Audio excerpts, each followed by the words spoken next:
محرقة بحق الجزائريين راح ضحيتها 3786 شخصاً دون استثناء النساء والأطفال في تاريخ يعود لعام 1852. واليوم بلدية باريس تعترف بمحرقة الأغواط وتخلد ذكرى ضحاياها بتعليق لافتة بأحد شوارعها.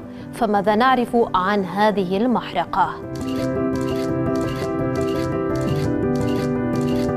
مؤرخون يصنفونها كأول هولوكوست في العصر الاستعماري الحديث وأول إبادة جماعية بالأسلحة الكيميائية.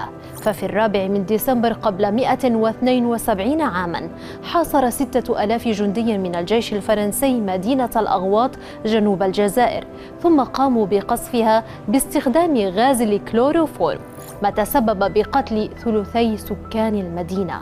اللافت في الأمر أن شارعاً في باريس يحمل اسم آوات منذ عام 1864 كتقليد فرنسي قديم لتخليد انتصارات الجيش الفرنسي في تسمية الشوارع والمعالم.